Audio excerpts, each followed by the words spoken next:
Hi friends, ఈరోజు మనం Visakhapatnam gas leakage గురించి తెలుసుకుంటున్నాం.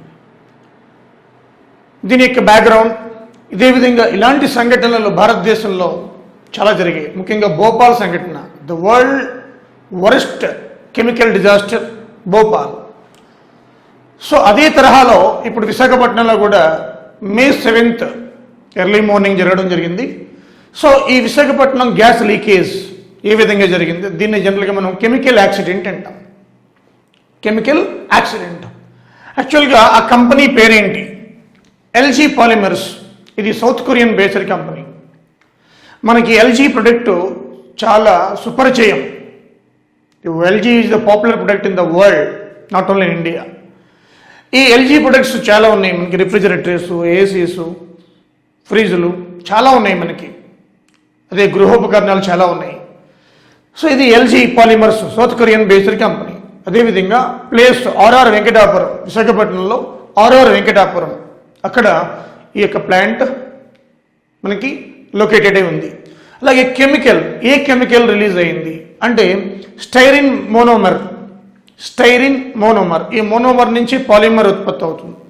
ఆ పాలిమర్ని మనం ఈ యొక్క ప్లాస్టిక్లో, డిస్పోజబుల్ గ్లాసెస్లో, ఎలక్ట్రికల్ ఎక్విప్మెంట్లో, రిఫ్రిజిరేటర్స్లో, ఫ్రిడ్జ్ల్లో, ఏసీస్లో వాడుతూ ఉంటారు డిఫరెంట్గా. సో స్టైరిన్ మోనోమర్ ఇది ఒక organic compound. It is a dangerous organic compound. అలాగే డేట్ 7th May 2020. దీనికి కెమికల్ ఫార్ములా C8H8. ఈ స్టైరిన్ మోనోమర్ యొక్క కెమికల్ ఫార్ములా C8H8. ఈ యొక్క స్టైరిన్ మోనోమర్ని మనం ఏ పేరుతో పిలుస్తామంటే ethenyl benzene, vinyl benzene, phenyl benzene ఇలా పిలవచ్చు. ఇథనీల్ బెంజిన్ అని పిలవచ్చు, లేదా వినైల్ బెంజిన్ అని పిలవచ్చు, లేదా ఫినైల్ బెంజిన్ అని పిలవచ్చు.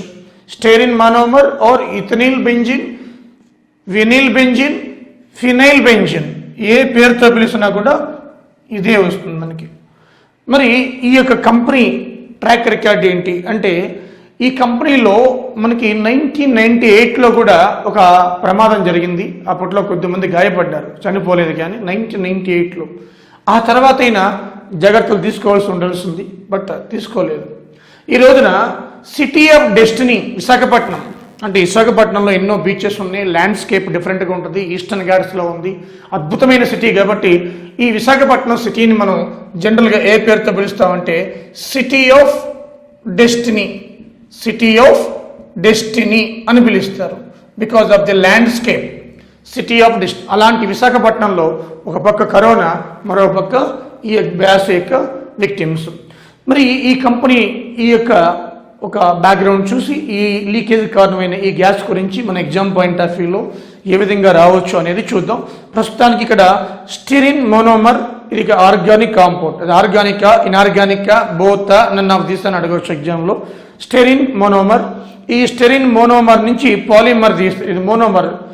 More than 2 monomers becomes polymer. A polymer which is used in పాలిస్టర్స్, అలాగే మనకి ప్లాస్టిక్ ప్రొడక్ట్స్లో యూజ్ చేస్తారు. మనం తీసుకునే డిస్పోజబుల్ గ్లాసెస్ నుంచి అన్నీ కూడా ప్లాస్టిక్ ప్రొడక్ట్స్లో వాడతారనమాట వీటిని. Chemical formula C8H8. Chemical formula C8H8. అదేవిధంగా ఈ విధంగా మనం పిలుస్తూ ఉంటాం వీటిని. సో ఇప్పుడు ఈ కంపెనీ బ్యాక్గ్రౌండ్, అలాగే గ్యాస్ యొక్క బ్యాక్గ్రౌండ్, ఈ కెమికల్ యొక్క బ్యాక్గ్రౌండ్, ఏ సందర్భంలో పేలింది, సో ఏ ప్రికాషన్ తీసుకోవాలి, అవన్నీ కూడా ఇప్పుడు మన ఎగ్జామ్ పాయింట్ ఆఫ్ వ్యూలో డిస్కస్ చేద్దాం. ఓకే. ఎల్జీ పాలిమర్స్ యొక్క బ్యాక్గ్రౌండ్ చూస్తే మనకి 1961లో హిందుస్థాన్ పాలిమర్స్ దీని ఓల్డ్ నేమ్. అప్పట్లో మొలాసిస్ నుంచి ఆల్కహాల్ తయారు చేసేవాళ్ళు. మొలాసిస్ అంటే ఇది చెరుకు నుంచి వస్తుంది, షుగర్ కేన్ నుంచి వస్తుంది. మొలాసిస్ నుంచి ఆల్కహాల్ తీసేవాళ్ళు. ఈ మొలాసిస్ వల్ల దుర్వాసన, ఎక్కువగా వాసన వచ్చేది. సో దానివల్ల చుట్టుపక్కల గ్రామస్తులందరూ కూడా కంప్లైంట్ చేసి వ్యతిరేకించడంతో ప్లాంట్ను మూసేశారు. ఆ తర్వాత 78లో యూబీ వరల్డ్ కొనుగోలు చేశారు, మెక్డొనాల్డ్, యూనివర్సల్ బెవరేజెస్. వీళ్ళు కొన్ని రోజులు నడిపి 1997లో ఎల్జీ వాళ్ళకి అమ్మేశారు. వీళ్ళు అక్కడ పాలిమర్ ప్లాంట్ పెట్టారనమాట. ఒక విధంగా చెప్పాలంటే ఎంటైర్ ఇండియాకి గృహోపకరణాలు, రిఫ్రిజిరేటర్స్, ఏసీలు, ప్లాస్టిక్ ప్రొడక్ట్స్లో ఇవన్నింటిలో కూడా వాడే ఈ యొక్క ఆ పాలిమర్ అంతా కూడా ఈ విశాఖపట్నం నుంచే మనకి ఉత్పత్తి అవుతుంది. ఇది సౌత్ కొరియన్ బేస్డ్ కంపెనీ. అయితే 1998లో ఫైర్ యాక్సిడెంట్ జరిగింది ఇక్కడ. అప్పట్లో కొద్దిమంది గాయపడ్డారు. అప్పటి నుంచి అయినా కూడా వీళ్ళు జాగ్రత్త తీసుకోలేదు. దాని మూల్యం 12 మెంబర్స్ చనిపోవడం జరిగింది. సో పాస్ట్ 45 డేస్ లాక్డౌన్లో ఉండడం వల్ల ఆ యొక్క మోనోమర్ ఏదైతే ఉందో స్టైరైన్ మోనోమర్ హీట్ జనరేట్ అయ్యి ద్రవ పదార్థం అది ఆ హీట్కి వ్యాపర్స్ అయిపోయి గ్యాస్గా లీక్ అయ్యి బయటకు వచ్చేసిందని చెప్పడం జరుగుతుంది అధికారులు. సో ఇవి దీని యొక్క బ్యాక్గ్రౌండ్. ఓకే, సో ఈ స్టైరిన్ C8H8 దీనికి క్యారెక్టర్ ఏంటి అంటే ఫ్లామబుల్ టాక్సిక్ అంటే మండే గుణం ఉన్నది. ఫ్లామబుల్ టాక్సిక్ లిక్విడ్ ఫామ్లో ఉంటుంది. ఈ లిక్విడ్ని stored at 20 degrees centigrade 20 degrees ఉష్ణంలో అంతంటే పెరిగితే రియాక్ట్ అయిపోతుంది. దీని బాయిలింగ్ పాయింట్ మాత్రం 145 degrees అక్కడ వేపర్ అయిపోతుంది. సో పెట్రోల్ స్మెల్ వస్తుంది దీనికి. పెట్రోల్ స్మెల్, పెట్రోల్కి ఏ విధమైన స్మెల్ వస్తుందో దీనికి కూడా అదే విధమైన స్మెల్ వస్తుంది. Petrol smell, boiling point 145. అంటే ఇప్పుడు పేలడానికి కారణాలు అన్వేషిస్తే ఆ అధికారుల ప్రకారం ఇది సమ్మర్ పీరియడ్. సమ్మర్లో 45 days నుంచి కూడా లాక్డౌన్ పీరియడ్లో ఉంది. దీంతో ఇది టెంపరేచర్కి రియాక్ట్ అయ్యి ఉష్ణం పెరిగి ఆ ఉష్ణం వల్ల ఆవిరి అయిపోయి పైన రస్ట్ ఏర్పడిందని చెబుతున్నారు కంపెనీ అఫీషియల్స్. తద్వారా అది పైకి మనకి లీకే వచ్చేసిందని చెప్పడం జరుగుతుంది. సో దీన్ని ముఖ్యంగా మనకి కనిపెట్టింది ఎవరంటే 1839లో ఎడ్యువార్డ్ సైమన్ జర్మన్ సైంటిస్ట్ కనిపెట్టాడు. అయితే ఆయనకి పేరు పెట్టింది ఏంటంటే లాటిన్ వర్డ్లో స్టైరాక్స్. ఈ స్టైరాక్స్ నుంచే ఈ స్టైరిన్ అనే పదం వచ్చింది. స్టైరాక్స్ అంటే Latin word. Styrax is a Latin word. మరి ఇది ఎక్కడి నుంచి లభిస్తుంది అంటే resin gum, American sweet gum tree అంటాం. ముఖ్యంగా అమెరికాలో స్వీట్ గమ్ ట్రీ రేజిన్స్ అంటే ఇప్పుడు ఎగ్జాంపుల్ రబ్బర్ ఉందండి. రబ్బర్లో పాలిమర్ తీస్తాం అంటే రీజిన్స్. ఈ రబ్బర్ నుంచి గమ్ని వ్యాక్స్ తీసి మనకి బ్లాక్ ఫర్నేస్లో వేస్తే ఆటోమేటిక్గా మనకి రబ్బర్ వస్తుంది. అదే రీజిన్ అంటాం. రబ్బర్లో వాటిది కూడా రీజిన్సే. అలాగే కోల్ తార్ నుంచి కూడా తీస్తారు. కోల్ తార్, అదేవిధంగా చిన్నామన్, అలాగే coffee beans, cinnamon, resin, coal tar, peanuts plants ప్లాంట్స్ నుంచి మనకి ఈ పదార్థాన్ని తీసి దాన్ని ప్రాసెస్ చేసి మనకి లాస్ట్కి కెమికల్ తోటి స్టైరిన్గా మార్చేస్తారు. సో స్టైరాక్స్ లాటిన్ వర్డ్, అక్కడి నుంచి వచ్చింది స్టైరిన్. కెమికల్ ఫార్ములా C8H8 కనిపెట్టింది 1839లో Eduard Simon, German scientist. Okay, so ఇవి దీని యొక్క స్పెషాలిటీ. ఎగ్జామ్ పాయింట్ ఆఫ్ వ్యూలో డెఫినెట్లీగా వస్తుంది. ఇది భోపాల్ గ్యాస్ సంఘటన జరిగినప్పుడు వచ్చాయి, కంటిన్యూస్గా ఇప్పుడు వస్తుంది. ఇది కూడా మనకి చాలా important. Okay, so city of destiny ఏంటంటాం మనం విశాఖపట్నాన్ని అంటాం. బికాజ్ ఆఫ్ ల్యాండ్స్కేప్, బీచెస్, ఆహ్లాదకరమైన వాతావరణం.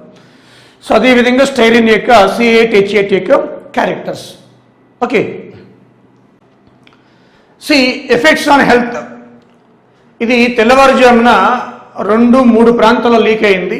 345కి విపరీతంగా స్ప్రెడ్ అయిపోయింది. దీని యొక్క రేడియస్ చూస్తే మనకి 0.5 kilometers లోపు రేడియస్లో ఎక్కువ ఎఫెక్ట్ ఉంటుంది. అప్ టు 3 kilometers వరకు ఎఫెక్ట్ ఉంటుంది ఎక్కువగా. అదేవిధంగా 10 to 15 kilometers కూడా ఉండొచ్చు గాలులు వీస్తున్నప్పుడు. బట్ అప్ టు 3 kilometers వరకు ఎఫెక్ట్ ఎక్కువ ఉంది కాబట్టి 5 గ్రామాల పరిధిలో ప్రజలను ఖాళీ చేయించారు. 10 to 15 వరకు కూడా లంగ్స్ మీద ఎఫెక్ట్ ఉంటుంది. ఎక్కువగా ఉండేది 0.5 kilometers. 0.5 kilometers రేడియస్ ఉన్న వాళ్ళందరూ కూడా అక్కడ చెట్లు మాడిపోయినాయి, కొన్ని జంతువులు మూగజీవాలు చనిపోయినాయి. అదేవిధంగా మనుషులు అపస్మారక స్థితిలోకి వెళ్ళిపోయారు. సెంట్రల్ నర్వస్ సిస్టమ్ డ్యామేజ్ అయింది. సో చాలామంది, కొంతమంది బావులో పడిపోయారు, కొంతమంది కలవల్లో పడిపోయారు.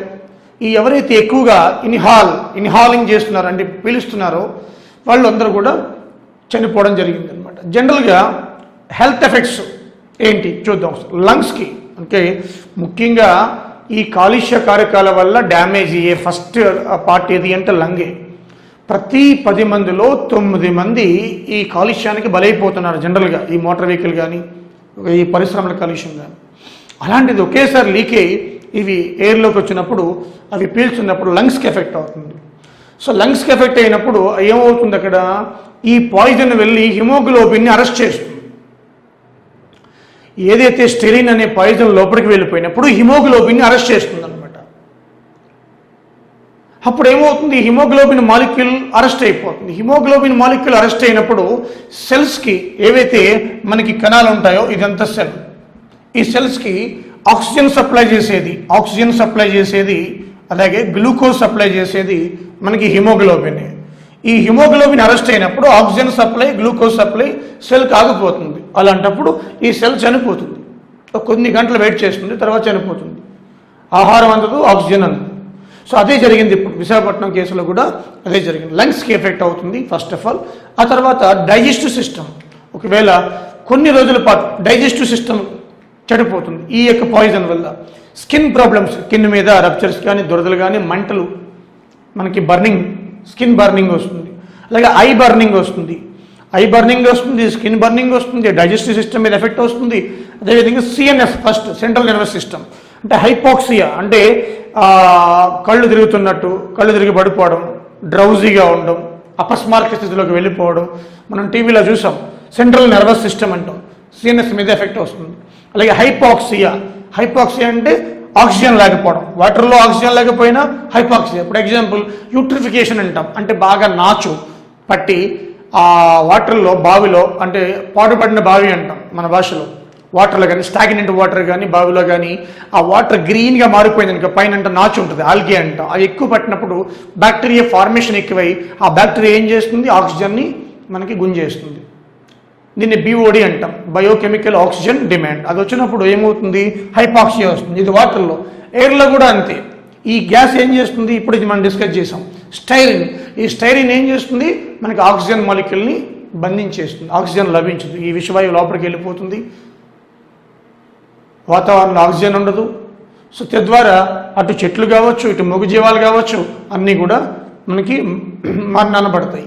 సో ఇదే జరిగింది ఇది. ఓకే, అదేవిధంగా కార్సినోజెనిక్ ఏజెంట్, ఇది అంటే క్యాన్సర్ కారణం అవుతుంది. కార్సినోజెనిక్ ఏజెంట్ క్యాన్సర్ కారణం అవుతుంది. ఇప్పుడు దీన్ని ఈ బ్రతికిన వాళ్ళు, చనిపోయిన వాళ్ళు ఎలా తీసుకురాలేము. ఉన్నవాళ్ళు ఎఫెక్ట్ కాకుండా ఉండాలంటే ఆ గ్యాస్ని న్యూట్రలైజ్ చేయాలి. న్యూట్రలైజ్ చేయడం యాంటీడాట్, ఇది PTBC. ఇప్పుడు గుజరాత్ స్టేట్ నుండి 500 kgs యాంటీడాట్ని తీసుకొస్తున్నారు, పారా టెరిషియరీ బ్యూటైల్ క్యాటికాల్. ఇది వాపి, గుజరాత్లో తయారవుతుంది. ఒక 500 kgsని నిన్న ఏరోప్లేన్లో తీసుకొచ్చి ఇది స్ప్రే చేస్తే అప్పుడు ఈ స్టెరైన్ న్యూట్రలైజ్ అవుతుంది. అంటే న్యూట్రలైజ్ చేయాలంటే PTBCని ఇది ఒక గుజరాత్లో తయారు చేస్తారు. ఈ స్టెరైన్ న్యూట్రలైజ్ చేయాలా, PTBC వాడతారు. చాలా important, very very important. Exam point of వ్యూలో కూడా చాలా ఇంపార్టెంట్. PTBCని మనం గుజరాత్లో, వాపిలో, సౌత్ గుజరాత్లో తయారు చేస్తున్నారు. అక్కడి నుంచి తెప్పించి దాన్ని న్యూట్రలైజ్ చేస్తున్నారు ఈరోజు, ఫర్దర్గా ఎఫెక్ట్ కాకుండా, డిస్ట్రక్షన్ కాకుండా. జనరల్గా మనకి ఇలాంటి విష పదార్థాలు, ఇది స్టెరైన్ 10 ppm ఉండాలా, పర్లేదు, పార్ట్స్ పర్ మిలియన్ అంటాం ఎయిర్లో. అలాంటిది 2000 వరకు ఉందనుకోండి, ర్యాట్స్, స్నేక్స్ ఇలాంటి కొన్ని ఎఫెక్ట్ అవుతుంది, చనిపోతాయి కొన్ని గంటల తర్వాత. అలాంటిది ఇప్పుడు రిలీజ్ అయింది 10,000 ppm వరకు ఉంటుందని అఫీషియల్స్ చెప్తున్నారు. 10,000 అంటే ఎంత ఎక్కువ, 10 ఉండాలా, 10,000. తద్వారా ఏమవుతుంది, మరణాలు సంభవిస్తాయి. ఓకే, సో ఇది ముఖ్యంగా మనకి ఈ హెల్త్ ఎఫెక్ట్స్ గురించి.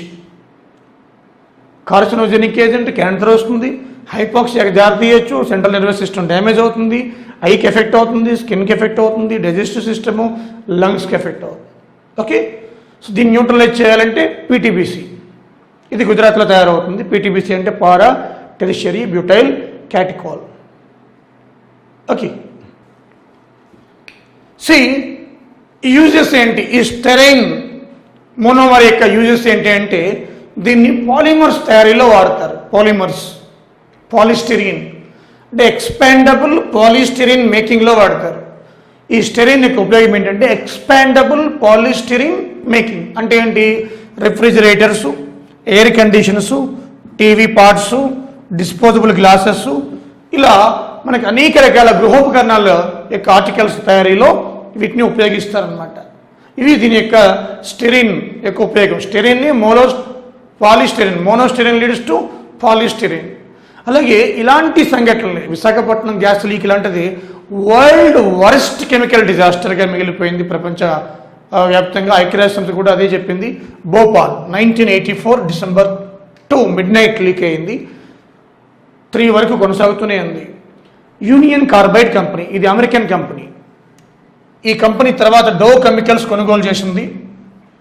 2010లో డో కెమికల్స్ అమ్మేశారు. ఇది యూనియన్ కార్బైడ్ కంపెనీ, అమెరికాది. దీనిలో విషపూరితమైనది మిథైల్ ఐసోసైనేట్. సైనేట్, ఇది సైనేట్ కాదు, నాట్ సైనేడ్. సైనేడ్ ఇది గుర్తించాల స్టూడెంట్స్. సైనేట్ వేరు, సైనేడ్ వేరు. అది సైనేట్, మిథైల్ ఐసోసైనేట్. అది పెస్టిసైడ్స్లో వాడతారు, పురుగు మందుల్లో.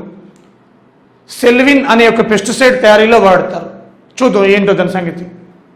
సో భోపాల్లో December 2, అందుకనే దీన్ని నేషనల్ పొల్యూషన్ డే అంటారు. Pollution day, national pollution day. Bhopal gas leak అయిన రోజును నేషనల్ పొల్యూషన్ డే అంటారు, జాతీయ కాలుష్య దినోత్సవం. National pollution day December 2, 1984లో. ఇప్పటికీ బాధితులు ఉన్నారు. 6 లక్షల మందికి ఎఫెక్ట్ అయింది. మరి దాని యొక్క బ్యాక్గ్రౌండ్ ఒకసారి చూద్దాం. ఓకే, 1984 December 2 అని తెలుసుకున్నాం మనం, నేషనల్ పొల్యూషన్ డే అంటారని. ఇప్పుడు ఈ యొక్క పెస్టిసైడ్ కంపెనీలో సెవిన్ పెస్టిసైడ్ తయారవుతుంది, SEVIN, సెవిన్. ఇది మిక్తో తయారవుతుంది. ఈ పురుగుల మందు ఈ కెమికల్తో తయారవుతుంది, మిథైల్ ఐసోసైనేట్. అయితే ఈ మిక్ ఎలా తయారు చేస్తారో చూడండి ఎట్లా ఉందో. మిథాలమైన్ రియాక్ట్ విత్ ఫాస్జిన్. మిథాలమైన్ అనే కెమికల్ని దీంతో రియాక్ట్ చేస్తే అప్పుడు మిక్ వస్తుంది. ఈ మిక్ని సివిల్లో వాడుతారు. మిథాలమైన్ రియాక్ట్ విత్ ఫాస్జిన్. దీన్ని 1980sలో చూస్తే మనకి పెద్ద, ఇది కంపెనీని 1960sలోనే స్థాపించారు. ఇది కూడా పెద్ద పురుగుల మందు పెద్ద అమ్మకాలు లేక దీన్ని ఏం చేశారు, ఆ కెమికల్ని స్టోర్ చేశారు. దీంట్లో స్టోర్ చేశారు E610 ట్యాంకులు. ఆ ట్యాంక్ కెపాసిటీ ఎంత, 30 టన్స్. కానీ వీళ్ళు స్టోర్ చేసిందట 42 టన్స్ స్టోర్ చేశారు. 30 టన్నులు స్టోర్ చేయవలసిన ఆ ట్యాంకులో 42 టన్స్ స్టోర్ చేస్తే రియాక్ట్ అయ్యి అదేమైంది, లీక్ అయిపోయింది. ఈ లీక్ అవ్వడం ముందుగానే గుర్తించారు వీళ్ళు. కానీ ఈలోగా న్యూస్ స్ప్రెడ్ చేసేటప్పటికి హాఫ్ అన్ అవర్లోనే మొత్తం చుట్టుపక్కల గ్రామాలకి స్ప్రెడ్ అయిపోయింది. సో హ్యూజ్ లాస్ జరిగింది మనకి. సుమారు 6 లక్షల మందికి ఇది ఎఫెక్ట్ అయ్యింది. 6 లక్షల మందికి ఇప్పటికీ 6 లక్షల మందికి ఎఫెక్ట్ అయింది. ఓకే, సో ఇది ముఖ్యంగా మనకి భోపాల్కి సంబంధించింది. ఓకే, భోపాల్ ఫెటాలిటీస్ అంటే చనిపోయిన వాళ్ళు 3787. ఆ ఎఫెక్ట్కి లోనైన వాళ్ళు 6 లక్షల మంది. ఇప్పటికీ విచిత్రం ఏంటంటే ఈ భోపాల్లో ఒక 2-3 years వరకు ఇన్సిడెంట్ జరిగిన తర్వాత మనకి విపరీతమైన చైల్డ్ మోర్టాలిటీ అంటే MMR, IMR మోర్ 200 to 300. యూసిట్ అంటే mother mortality rate, infant mortality rate, శ్వాసకోశ వ్యాధులు, కార్సినోజెనిక్ ప్రాబ్లమ్స్ అన్నీ చుట్టుముట్టాయి. 6 లక్షల మంది అంటే డైరెక్ట్గా 3787 మంది చనిపోయారు, ఇండైరెక్ట్గా 15,000 మంది చనిపోయారు ఈ వ్యాధులతోటి. ఈ విశాఖపట్నం కూడా అదే, ఇప్పుడు 12 మంది చనిపోయారు. ఈ ఇంపాక్ట్ మనకి కంపల్సరీ ఉంటుంది హెల్త్ మీద. అందుకే న్యూట్రలైజ్ చేయడానికి మనకి PTBCని తీసుకురావడం జరిగింది. ఓకే, మరి వరల్డ్ లార్జెస్ట్ డిజాస్టర్గా మిగిలిపోయింది భోపాల్. ఈ Bhopal tragedy, methyl isocyanate. Okay, అలాగే 86లో ఉక్రెయిన్, ఏప్రిల్ 26న ఉక్రెయిన్లో అంటే రష్యా, ఉక్రెయిన్లో చెర్నోబిల్ దుర్ఘటన, అణు విద్యుత్ ప్లాంట్ పేలిపోయింది. సో దీంట్లో కూడా 3940 మంది పోయారు. 3940 మంది పోయారు 86లో. ఇది 84లో, ఇది 84, అది 86. సో ఇది వరల్డ్లో ఈ రెండు కూడా బిగ్ డిజాస్టర్స్. మన ఇండియాలో బిగ్ డిజాస్టర్. ఓకే, అయితే ఇందుకు కారణాలు ఏంటి, ఎందుకు ఇలా జరుగుతుంది? ప్రతి స్టేట్లో కూడా మనకి విషవాయువు లీక్ అవ్వడం, లేకపోతే కర్మాగారంలో పేలిపోవడం, రియాక్టర్స్ పేలిపోవడం జరుగుతుంది. దీనికి కారణాలు ఏంటి అని అన్వేషిస్తే కామన్ కాజెస్ కనపడుతున్నాయి. ఏంటో చూద్దాం అవి. ఈ ప్లాంట్ యాక్సిడెంట్స్ కానీ ఇలాంటి విషపూరితమైన గ్యాస్ లీక్ అవ్వడానికి ప్రధానమైన కారణాలు ఏంటి? ఇలాంటి విషపూరితమైన గ్యాసులు లీక్ అవ్వడానికి కామన్ కాజెస్ మన డిజాస్టర్ మేనేజ్మెంట్ వాళ్ళు చెప్పారు. ఏంటంటే ఎక్స్ప్లోషన్ ప్లాంట్ అంటే ప్లాంట్ పేలిపోవడం, హీట్ జనరేట్ అయ్యి. రెండోది accidents in storage facilities of chemicals. అంటే కెమికల్స్ స్టోర్ చేస్తున్నప్పుడు ప్రమాదాలు జరగడం, అదే మనకు జరిగింది. అలాగే accidents during the transportation of chemicals, పెద్ద పెద్ద లారీస్ మీద, ట్యాంకర్ కంటైనర్స్ మీద కెమికల్స్ వెళ్తూ ఉంటాయి, అప్పుడు యాక్సిడెంట్ జరుగుతూ ఉంటాయి. అలాగే ఇంప్రాపర్ వేస్ట్ మేనేజ్మెంట్, ఆ వ్యర్థ జలాలను మనకి త్రాగే నీటిలో వదిలేస్తాం, పక్కన కాలువలో వదిలేస్తాం, సేఫ్టీ లేకుండా అండర్గ్రౌండ్లో కాకుండా ఇష్టం వచ్చినట్టు డిస్పోజల్ చేయడం అనేది అది దానివల్ల కూడా జరుగుతూ ఉంటుంది. అనేక మూగజీవాలు అప్పుడప్పుడు చనిపోతూ ఉంటాయి, ఇంక్లూడింగ్ ఆక్వాటిక్ యానిమల్స్, దీనివల్ల ఇంప్రాపర్ వేస్ట్ మేనేజ్మెంట్ వల్ల. అలాగే యాక్సిడెంట్స్ ఇన్ ట్రీట్మెంట్ ప్లాంట్స్, వాళ్ళు ప్రాసెస్ చేస్తున్నప్పుడు ట్రీట్మెంట్ ప్లాంట్లో యాక్సిడెంట్స్. టెక్నాలజీ ఫెయిల్యూర్స్, అలాగే failures of plant safety design, అంటే తరచుగా ఈ సేఫ్టీ టీం ఉంటుంది, ఆ సేఫ్టీ టీం ఏం చేయాలి, వాళ్ళకి ఇన్స్పెక్షన్ చేయాలా, ఆ ప్రెజర్వేజర్స్ ఎలా ఉన్నాయి, ఆ రియాక్టర్స్ ఎలా ఉన్నాయి, ఇవన్నీ కూడా చూసుకోవాలా, క్రాక్స్ ఎక్కడైనా వస్తున్నాయా. సో మరి ఇలాంటి డేంజరస్ కెమికల్స్ స్టోర్ చేస్తున్నప్పుడు, ప్రొడక్ట్స్ చేస్తున్నప్పుడు ఇవన్నీ కూడా మనకి ఫ్యాక్టరీస్ ఆఫ్ ఇండస్ట్రీస్ వాళ్ళ యాక్ట్ ప్రకారం వెళ్ళాలి. ఓకే, ఇవి కామన్ కాజెస్, ఎక్కడ జరిగినా వీటిలో ఏదో ఒక దానివల్ల జరిగే ఉంటుంది ప్రమాదం. ఇవన్నీ కూడా జనరల్గా కాజెస్. ఓకే, యాక్సిడెంట్ జరగడానికి ఇవే కారణాలు ఉంటాయి. అంటే ప్రజలకి ఎలా భద్రత కల్పించాలి. Ministry of environment and forest వీళ్ళు ఏం చేశారంటే the environment protection act, the environmental protection act 1986 తీసుకొచ్చారు. అంతకుముందు ఉన్న అన్నీ కూడా దీంట్లో మెర్జ్ చేయడం జరిగింది. అంతకుముందు యానిమల్ యాక్ట్ ఉంది, అవన్నీ కూడా దీంట్లో మెర్జ్ చేశారు. The first environmental act in India 1986, 86లో. దీనికి రెండు రూల్స్ ఉన్నాయి సేఫ్టీ కోసం, కెమికల్ సేఫ్టీ కోసం. ఒకటి manufacture, storage, import of hazardous chemicals rules 1989. దీనికి ఇంకా అమెండ్ చేస్తే 94లో, 2000లో కూడా అమెండ్ చేశారు సేఫ్టీ ఎలా వహించాలి అనేది. అనేకమైన రూల్స్ ఉన్నాయి దీంట్లో ఈ ఎన్విరాన్మెంటల్ యాక్ట్లో. అలాగే రెండోది ఏంటంటే కెమికల్ యాక్సిడెంట్ రూల్స్, ఈపీపీఆర్ అంటే ఎమర్జెన్సీ ప్లానింగ్ ప్రిపేర్డ్నెస్ రెస్పాన్స్. 96లో ఈ రూల్స్ని ఇంట్రడ్యూస్ చేశారు, emergency planning preparedness response. So ఇలా విశాఖపట్నం లాంటి గ్యాసెస్ లీక్ అయినప్పుడు ఎమర్జెన్సీగా ప్లానింగ్ ఎలా ఉండాలి, ప్రిపేర్డ్నెస్, రెస్పాన్స్కి రెస్పాన్స్ ఉండాలి. సో ఇవన్నీ కూడా దీంట్లో ఉన్నాయన్నమాట. ఆ తర్వాత మనం చూస్తే నెక్స్ట్ పాయింట్ ఇన్సూరెన్స్. 1991లో ఇన్సూరెన్స్ యాక్ట్ని తీసుకొచ్చి దాంట్లో ఈ కెమికల్ ఇన్సూరెన్స్ యాక్ట్ దీనికి అమెండ్ చేస్తారు 93లో. ఇన్సూరెన్స్ యాక్ట్ 1991 ఇన్సూరెన్స్ 1993లో అమెండ్ చేశారు. అమెండ్ చేసి దీంట్లో ఇన్సూరెన్స్ చేయాలి. అలాగే ఎన్విరాన్మెంటల్ లైఫ్ ఫండ్, అక్కడ కొంత అమౌంట్ని జమ చేసి దాని ద్వారా ఇమీడియట్ రిలీఫ్ అందియాలి. సో ఇది ముఖ్యంగా మనకి కెమికల్ సేఫ్టీలో. అలాగే మనకి 1948 యాక్ట్ కూడా ఉంది. అలాగే 1991 ఇండస్ట్రియల్ పాలసీ కూడా ఉంది. ఏం చెప్పే చూద్దాం ఒకసారి. ఓకే, సో 1948 ఫ్యాక్టరీస్ యాక్ట్, పరిశ్రమల చట్టం. ఈ చట్టాన్ని 87లో సవరించారు, అమెండ్మెంట్ చేశారు. ఈ దీంట్లో 10 people are more run with power, అంటే కరెంటుతో పనిచేసే ఫ్యాక్టరీల్లో 10 మంది అంతకంటే ఎక్కువ ఉంటే వర్తిస్తుంది. కరెంటు లేని వాటితో మాన్యువల్గా చేసే వాటి 20 మంది అంతకంటే ఎక్కువ ఉంటే ఈ చట్టం వర్తిస్తుంది. సో ఎల్జీ పాలిమర్ కూడా ఈ చట్ట పరిధిలోకి వస్తుంది. కాబట్టి ఈ చట్టం ఏం చెప్తుందంటే 11 చాప్టర్స్ ఉన్నాయి ఈ చట్టంలో. 11 చాప్టర్స్. ఎన్ని చాప్టర్స్ ఉన్నాయి? టోటల్ 11 చాప్టర్స్ ఉన్నాయి. దాంట్లో చాప్టర్ 2 ఏం చెప్తుందంటే ఇన్స్పెక్టింగ్ అండ్ సేఫ్టీ, అంటే ఫ్యాక్టరీస్ని తరచుగా ఇన్స్పెక్ట్ చేస్తూ ఉండాలి, తనిఖీ చేస్తూ ఉండాలి. అదేవిధంగా చాప్టర్ 3 హెల్త్, కార్మికుల హెల్త్, చుట్టుపక్కల వాళ్ళ హెల్త్, పర్యావరణం కూడా ఎలా ఉంది. చాప్టర్ 4లో safety, inspecting, safety. Chapter 4A hazardous process, ఇలాంటి ప్రమాదకరమైన కెమికల్స్ యూజ్ చేస్తున్నప్పుడు ఎట్లా ఏంటనేది దాంట్లో ఉంటుందన్నమాట. చూడండి, సో హజార్డస్ ప్రాసెస్ 4A ఉంది. సో కాబట్టి ఫ్యాక్టరీస్ యాక్ట్ ప్రకారం వాళ్ళు ఫాలో అయ్యారా లేదా, ఎల్జీ పాలిమర్స్ ఫాలో అవ్వకపోతే మనకి చట్ట ప్రకారం చర్యలు తీసుకుంటారు. సెక్షన్ 285, సెక్షన్ 287, సెక్షన్ 304 ఇవన్నీ కూడా మనకు లీగల్గా సెక్షన్స్ ప్రకారం వాళ్ళు తీసుకుంటారు అన్నమాట, చర్య తీసుకుంటారు. అయితే ఇక్కడ 1991 రీసెంట్గా ఇండస్ట్రియల్ పాలసీ వచ్చింది.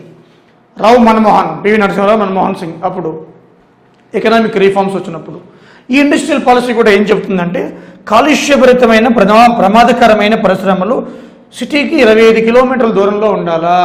అది చాలా ఇంపార్టెంట్ పాయింట్.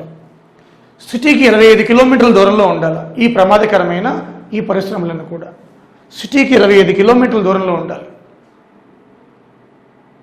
ఇది ముఖ్యంగా మనకి ఈ ఫ్యాక్టరీస్ యాక్ట్ చెప్తుంది. Ministry of environmental act 1986 environmental act ఏం చెప్పింది, 1948 ఫ్యాక్టరీస్ యాక్ట్ ఏం చెప్పింది, 1991 ఈ మూడు కూడా పరిశ్రమల యొక్క భద్రత, సేఫ్టీ, పర్యావరణ భద్రత, సేఫ్టీ గురించి మనకి వివరిస్తుంది. ఈ ఫాలో అయ్యారా లేదా అది చాలా important. Okay, CM YS Jagan గారు హుటాహుటిన వైఎస్ వెళ్ళారు, హెలికాప్టర్లో వెళ్ళి ఆయన బాధితుల్ని కేజీహెచ్లో పరామర్శించి ఎక్స్గ్రేషియా ప్రకటించారు. ఆ ఎక్స్గ్రేషియాలో ఎవరు ఇవ్వనంత ఇంతవరకు ఎక్కడ ఇది చూడలేదు మనం. ఒక ఫ్యామిలీకి డెత్ అయిన person 1 crore for death family. అది కంపెనీ ఇస్తుందా, ఎంత ఇస్తుందో చూడాలి, తర్వాత ఏదైనా ఉంటే మేము సపోర్ట్ చేస్తామని ఆయన చెప్పారు. అలాగే 10 lakhs దోస్ ఆన్ వెంటిలేటర్స్, సీరియస్గా క్రిటికల్గా ఉండి వెంటిలేటర్స్ పై ఉన్న వాళ్ళకి 10 lakhs. అదేవిధంగా మనకి చనిపోయిన వాళ్ళకి 1 crore. అదేవిధంగా 1 lakh those requiring hospitalisation 2 to 3 days హాస్పిటల్లో ఉండవలసి వస్తే 1 lakh. అలాగే 25,000 people affected villages, 5 villages effect అయ్యి ఖాళీ చేయించారు, వాళ్ళకి 25,000. సో ఇది మన ఏపీ గవర్నమెంట్ కాంపన్సేషన్. సో ఈ 1 crore వల్ల చనిపోయిన మనిషి తిరిగి వస్తాడని కాదు, వాళ్ళ ఫ్యామిలీకి సపోర్ట్, ఆర్థికపరమైన సపోర్ట్. అదేవిధంగా ఉద్యోగ కల్పన కూడా చేస్తామని చెప్పారు, కంపెనీలో ఉద్యోగాలు ఇప్పిస్తూ అన్నారు. So what ever it may be, ఇలాంటివి రిపీట్ అవుతూనే ఉన్నాయి. మనం ఎన్ని చర్చించుకున్నా కూడా 84లో పెద్ద చర్చ జరిగింది ఇంటర్నేషనల్ మీడియాలో, మళ్ళీ జరుగుతూనే ఉన్నాయి, కొన్ని 100 సార్లు జరుగుతూనే ఉన్నాయి. బట్ ఇవి జరగకుండా పకడ్బందీగా ఎవరి డ్యూటీ వాళ్ళు చేస్తే సక్రమంగా, ఫ్యాక్టరీ యాజమాన్యం డ్యూటీ వాళ్ళు చేయాలి, తనిఖీ చేసే బృందం వాళ్ళు చేయాలి, ఎప్పుడు అలర్ట్గా ఉండాలి. సో ఇవన్నీ కూడా కార్మికులు కూడా అలర్ట్గా ఉండాలి, చుట్టుపక్కల గ్రామాల వాళ్ళు కూడా అవేర్నెస్ కల్పించాలి ఇలాంటివి జరిగినప్పుడు. సో ఇవంతా సమిష్టిగా దీన్ని మనం ఇలాంటివి జరగకుండా, ఇది హ్యూమన్ ఎర్రర్ 100%.